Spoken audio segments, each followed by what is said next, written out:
je tiens à dire rappeler que tout à l'heure le président Mamadou Faye le premier président de la Cour des comptes man ma xam ko bu baax parce que ñoo bokk dëkk Thiaroye mais Macky Sall moo ko nommé woon président Cour des comptes c'est-à-dire rapport bii ñu produit ni ki ko produire Macky Sall moo ko nommé woon pour vous expliquer. mais d'accord nga ne Cour des comptes certifié na loi organique gu 2022 ba 2024.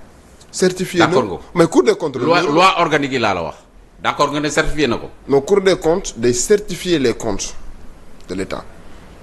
lan nga wax certifier une loi organique on certifie pas une loi on certifie un compte. dama ne. non doyen. waaw on certifie pas une loi on certifie un compte. oui allez-y. voilà donc allez-y. Cour des comptes day certifier li nga xam ne tey jii moom mooy le compte public. waaw xam nga Cour des comptes rôle bi muy joué xam nga kan moo koy joué dans le domaine privé. les experts comptables. pour beaucoup plus de précision vous allez m'excuser. oui parce que tamit wax ji léegi mën nga ko bañ a jox. mu leer ngir ñiy teewlu. C'est ce samedi qu'il a qualifié le faux rapport, le document rendu public par la Cour des comptes sur les finances publiques de l'État. Selon l'ancien ministre, il s'agit d'un document commandité par le premier Ousmane Sonko qui surnomme depuis quelque temps, donc ñu ngi koy surnommé demi-dieu. Aujourd'hui, au lieu des solutions, SAS demi-dieu fait montre de son impuissance, voire de son incompétence à répondre aux attentes des populations. Il commandite un faux rapport qui, du reste, ne dit rien de substantiel, sinon de lui servir de prétexte ou d'excuse. C'est selon Manam pour déclencher une chasse aux sorcières sans aucune issue qui va plonger ce pays dans les abysses de la désillusion et un fort risque de désarticulation de la cohésion sociale. Donc mu nekk ab pàcc ci texte bi nga xamante ni mën ngeen ko retrouver sur sa page Facebook. Je vous laisse continuer. mais Ya Moussa man ces déclarations de Mansour Faye c'est des déclarations politiques. Moi je veux pas m'attarder sur ces déclarations là. Il y a pas de souci. parce que sur l'aspect dont il a évoqué quand il parle de faux rapport alors tey loolu. mais c'est grave de parler mais c'est grave de parler de faux rapports. Ousmane moo ko la Cour des comptes occupe une place importante dans la nomenclature des institutions judiciaires du Sénégal. moo tax ma ne la tey jii nii ñii moom mi nga xam ne mi ngi en tout cas essayer de jeter des discrédits sur ce rapport qu'il qualifie de faux mais il peut être poursuivi léegi nag mu expliquer ñu bu boobaa quel est le vrai rapport. il doit avoir la capacité, l'honnêteté intellectuelle de démontrer qu'à partir du moment où les éléments contenus dans ce rapport ne lui paraissent pas être crédibles, mais qu'il puisse avoir la capacité de nous dire que lii mooy li crédible. bu ko deful nag bu boobaa il tombera sous le coup de la loi. Mais ces déclarations de Mansour Faye, moi je veux pas vraiment mooy ma ci loolu quoi. Et je crois il les traite de faussaires. Il les traite de faussaires parce que ñoom nee nañ. Dans ce qu'on appelle ce qu'il appelle délibéré à la date du 5 février dañoo daje ginnaaw bu ñuy jotee le rapport du gouvernement ñoom ñu jël rapport boobu noonu ñu wër toutes les institutions financières ñu daal di wër également ñi nga xamante ni war nañ leen soxla pour ñu am information laata ñuy tëgg un rapport provisoire boobu présente communauté des finances bu mu def observation ñu toog di xaar de décembre à février. Donc ñu defal seen rapport nga taxaw naan c'est un faux rapport bon peut-être il nous reviendra de donner le vrai rapport. Maintenant le plus important ce n'est pas de faux vrai parce que yow li ngay wax ñii nga xamante ni ñoom ñoo ko def dañ la énumérer article 2 article 3 article 49 article 50 article 60 moo leen jox cër yooyu ñooy la Cour des comptes yéen les chambres ni nga xam ne moo nekk composé la Cour des comptes nii ngeen di defee seen liggéey audience yi ni lay demee ñu expliquer leen effectivement nu muy demee ñu def seen rapport bon après libre à quelqu'un chacun de traiter wala de qualifier le rapport comme il veut. Mais de toute façon le rapport reste le rapport. léegi yaa Moussa da nga may may. Amadou Diouf da nga may may ma préciser li ma doon bëgg a wax sànq dama ne.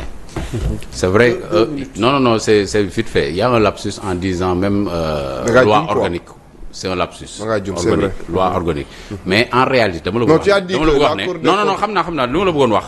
Parce que entre les souvent ça se chevauche mais bon bàyyil ma leeral ko ah. parce que français gars yi nañ tamit. non bàyyil ma leeral doo affaire français xam nga dama la bëgg wax ne léeg-léeg da ngay bëgg a tekki ko mu xaw a voilà mais bàyyil ma expliquer ko mu leer dama ne rapport 2019 2021 rapport 2022 2023 li nga xam ne moom mooy Cour des comptes da ko certifié yaa ngi dégg yaa Moussa Cour des comptes da ko certifié mu am loi de règlement moom laa la bëggoon wax sànq mu am loi de règlement bu ñu yóbbu assemblée nationale voté ko pour être plus clair.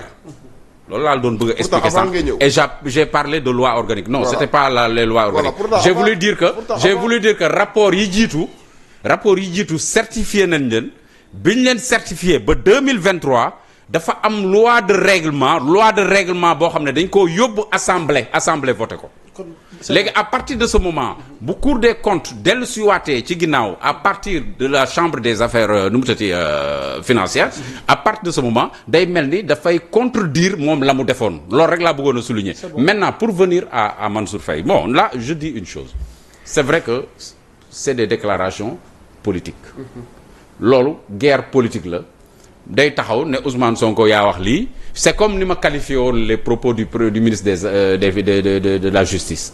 C'est des propos politiques. C'est politique. Le ministre de la justice def voilà léegi le ministre de la justice de la def. da ngay def réponse politique. non waxuma loolu dama ne le ministre de la justice def. acte politique le posé. éminemment politique. Quand un autre politique sort pour moom tamit def ay précisions wala ay accusations mais il est libre de le dire et d'y répondre. mais poser comme débat la remise en cause. non ku mu neex non du moom rek moo ko njëkk remettre en cause l'APR réunis avec leur soutien et tout ça seeni alliés et tout ça taxaw nañ def conférence de presse remettre ko en cause. moom kay xanaa il a eu des mots plus durs en désignant le premier ministre Ousmane Sonko comme étant le commanditaire. ñële defuñu ko. lors de la conférence de l'APR déggoo leen ñu ne dañoo commandité wala diw moo ko commandité waxuñu exactement ne diwoo ko commandité donc moom bu taxawee moom ne moo diwoo ko commandité mais la justice n'a qu'à l'interpeller ne ko yow li nga wax non defal ndànk la justice n'a qu'à l'interpeller ne ko yow li nga wax foo ko wekk léegi nan nga ban preuve nga am que c'est Ousmane Sonko premier ministre qui a manipulé la Cour des comptes ba mën koo produire là un rapport. Donc il faut que Mansour répondre de ces accusations. C'est ça la vérité bu weesoo parce que c'est des propos politiques mais léeg-léeg ay propos politiques mën nañ la ko opposer c'est pas parce que c'est des propos politiques lu ma neex wax et tout ça non. Il faut quand même qu'il y ait une certaine responsabilité. Bu fekkee am na ay preuves que c'est Ousmane Sonko il n'a qu'à sortir les preuves. S'il n'a pas des preuves c'est que c'est simplement des allégations. La justice fera son travail. Ok, ça fait débat sur la toile. Ma enchaîner ak Badara Gadiaga qui interpelle les nouvelles autorités que ñun askan wi on ne fera pas de sacrifice tant que vous ne réduirez pas votre train de vie ci sortie bi nga xamante ni démb defoon na ko ci suñu naataangoor TFM ci seen jotaay waxtaan boobu di jàkkaarloo naka nga juger propos Badara Gadiaga yi. non du ma juger propos Badara Gadiaga pourquoi ma koy juger c'est-à-dire que li ma mën a wax foofu mooy bi Badara Gadiaga wax kay loolu nit ñi wax nañ ko ba sonn ça c'est les Sénégalais qui l'ont dit c'est pas Badara Gadiaga il s'est fait la caisse de résonance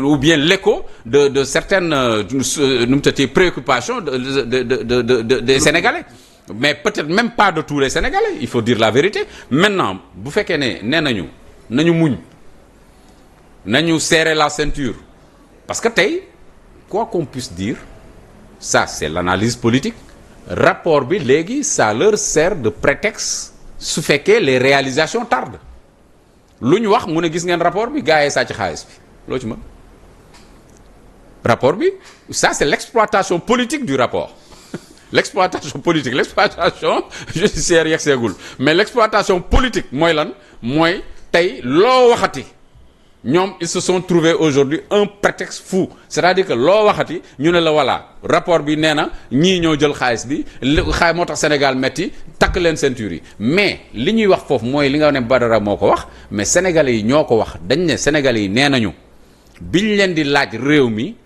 dañ ne neen ñun gëmuñu réalité du pouvoir xam nañ yëf yi mën nañ ko bu ñu yegsee danañ def li ba ñu yegsee lamb affaire yi tàng ñu ne non may leen ñu loolu la sénégalais yi di wax naan ñenn ñi ne duñ leen may. comprendre baax li ma wax. sénégalais yi ñoo taxaw ne ñoom duñ leen may parce que ñoom seen bopp ñoo leen ne woon soxlawuñu grâce Ousmane Sonko wax na ko fi on n'a pas besoin de délai de grâce maanaam may ñu période boo xam ne da ngeen